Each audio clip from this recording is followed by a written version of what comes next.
তোতার পাশে দাঁড়িয়ে প্রথমবার নিজের সৎ মাকে জব্দ করলো আসমান। সম্পূর্ণ জানতে ভিডিওটিতে একটি লাইক করে প্রথম থেকেই দেখতে থাকো। গল্পের শুরুতেই আমরা দেখতে পাই যে আসমান তোতাকে নিয়ে বাড়িতে চলে আসে।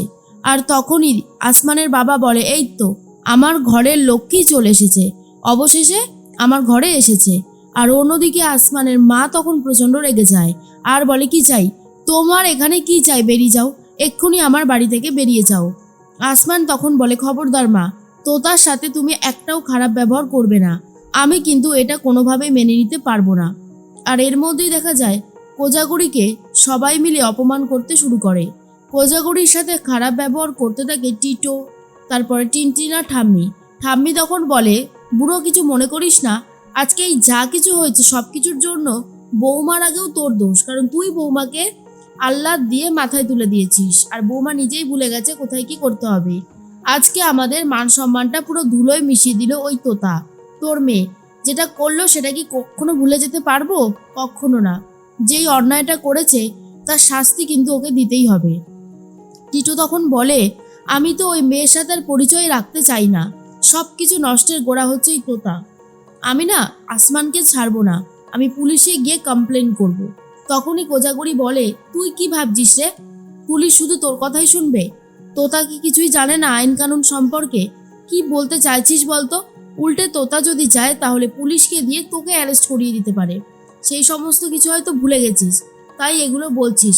এই সমস্ত আউফাও কথা বলিস না, এইসব আউফাও কথা শুনতে আমাদের একদম ভালো লাগছে না। আর সব থেকে বড় কথা হলো, তুই যেই অন্যায়টা করেছিস না, তুই সেই অন্যায়ের দিকে নজর দিস না, তোতা কি করেছে সেটা নিয়ে ভাবছিস। আমি তো শুনেছি কোকোর সাথে তুই খুব বাজে ব্যবহার করছিস, কেন? এরপরেই টিটো বলে, আমার সাথে কোকোর যে সম্পর্কটা সেটা তুমি নিশ্চয়ই জানো, হাজব্যান্ড ওয়াইফের সম্পর্কের মধ্যে তুমি ঢুকো না।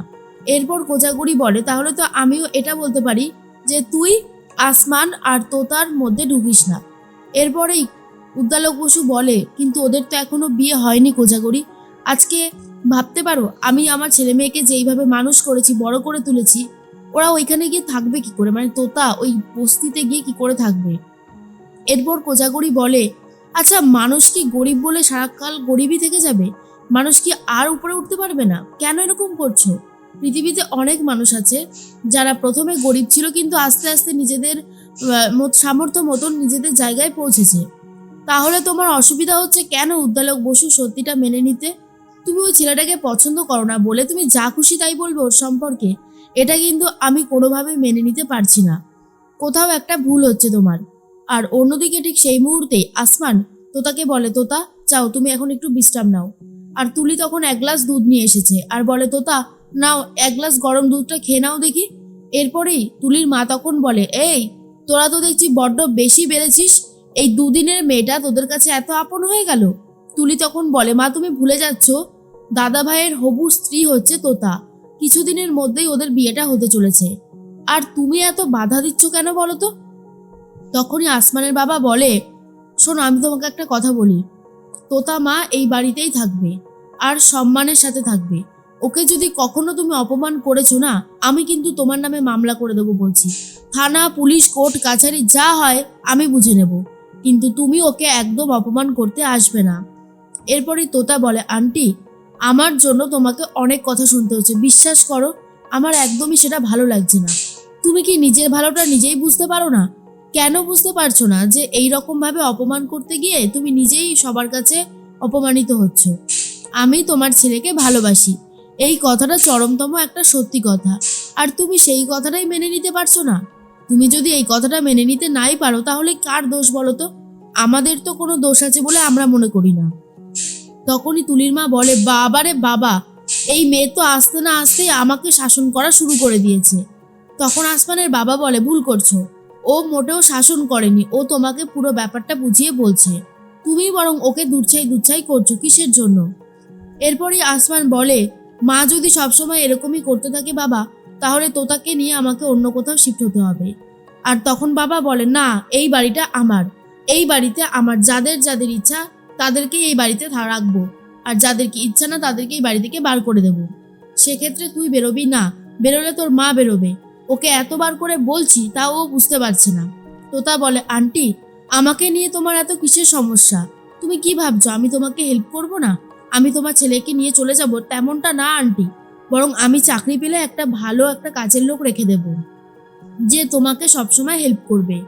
আর তার জন্য কিন্তু তোমাকে সবার সাথে একটু ভালো ব্যবহার করতে হবে। আশা করি তুমি আমার কথাটা বুঝতে পারছো। আর অন্যদিকে দেখা যায় উদ্দালক বসু কোজাগরীকে বলে, ওই মেয়ের মুখও আমি দেখতে চাই না। ও যেই অন্যায় করেছে এর জন্য ওকে আমি কখনো ক্ষমা করতে পারবো না। কোজাগরী বলে, কি অন্যায় করেছে আমার মেয়ে? আমার মেয়ে কোনো অন্যায় করেছে বলে আমার মনে হয় না। টিটু তখন বলে, সে তো তুমি বলবাই, তুমি তো অলওয়েজ তোতাকেই সাপোর্ট করে এসেছো আর এখনো সেটাই করছো। ঠাম্মি বলে, আচ্ছা বৌমা, তুমি এটা বুঝতে পারছো না? তোতা যেই পরিবারের মেয়ে, যেই বংশের মেয়ে, সেই বংশ থেকে ওই বংশে গিয়ে কি করে সুখে থাকবে? সব কিছুরই তো একটা মানানসই থাকে, তাই না? কোজাগরী বলে, পারবে, আমার মেয়ে যখন বলেছে পারবে তো পারবে। ওর ওপর একটু ভরসা রাখুন মা, সব ঠিক হয়ে যাবে। আর তাছাড়া আসমান আর তোতার বিয়েটা যতক্ষণ না হচ্ছে আমারও শান্তি হচ্ছে না। টিটো বলে, বাহ, কি সুন্দর কথা বলছে মা। বাবা, আজকে যদি তুমি এই যে শাসনটা, এটা যদি কিছু বছর আগে মাকে করতে, তাহলে হয়তো এই দিনটা দেখতে হতো না। কোজাগরী বলে, এই মুখ সামলে কথা বলবি, ভুলে যাচ্ছিস কার সাথে কথা বলছিস? আমি কিন্তু তোর মা, তোকে জন্ম দিয়েছি, ঠিক আছে? আমার সম্পর্কে এই সমস্ত কথা তুই বলবি না। আর এর মধ্যেই দেখা যায় যে আসমান তোতাকে বলে, তোতা তুমি যাও গিয়ে ফ্রেশ হয়ে নাও, অনেক কথা বলেছ, এই মহিলাকে আর কিছু বলার দরকার নেই, বোঝার হলে বুঝবে, না হলে বুঝবে না। আর আসমানের বাবা তখন বলে, একদমই ঠিক কথা, যা বলছে বলুক, তুমি ওসব কথা কানে নিও না। এরপরেই তখন তোতা বলে, কিন্তু আসমান, আমি তো আর এই বাড়িতে আনম্যারিড হয়ে থাকতে পারবো না, আমাকে তো বিয়ে করতে হবে, তাই না? আসমান বলে, হ্যাঁ আমি জানি, দেখছি কালকের মধ্যে ব্যবস্থা করব। আর তখনই সৎমা বলে, বাহ বাহ বাহ, কি নির্লজ্জ মেয়ে বাবা, নিজের বিয়ের কথা নিজেই বলছে এইভাবে। তোতা তখন বলে, তুমি যদি ওর বিয়ের ব্যবস্থা না করো আন্টি, তাহলে তো আমার আর কিছু করার থাকবে না, তাই না? আমাকে তো নিজের বিয়ের ব্যবস্থা নিজেই করতে হবে। আসমান তখন বলে, আমি সমস্ত ব্যবস্থা করছি, তুমি এসব নিয়ে অত ভেবো না। আর এর মধ্যেই টিটো তখন বলে, তুমি যাচ্ছ যাও, ওই আসমানের বিয়েতে তুমি তো যাবেই, তাই না? তুমি যাচ্ছ যাও, কিন্তু আমি তোমাকে একটা কথা বলে দিচ্ছি, কোকো যদি যেতে চায় আমি ওকে যেতে দেব না। তার জন্য যদি ওর সাথে আমার সমস্ত সম্পর্ক নষ্ট হয়ে যায় তো হোক, কিন্তু আমি কোকোকে যেতে দেব না। এরপরেই কোজাগরী কথাটা শোনার পর খুব রেগে যায় আর বলে, শোন টিটো, কোকোর যদি কোনো কষ্ট হয় বা কোকোকে যদি তুই কোনো কষ্ট দিস, তাহলে কিন্তু আমার থেকে খারাপ আর কেউ হবে না। কোকোর কষ্ট যেন আমি না দেখতে পারি, মনে রাখিস কথাটা। ও যেন কোনো কাজে কষ্ট না পায়। তোর কোনো কাজে যদি ও কষ্ট পেয়েছে, তাহলে আমি ভুলে যাব যে তুই আমার নিজের ছেলে। কথাটা শোনার পরেই টিটো জাস্ট চমকে যায়।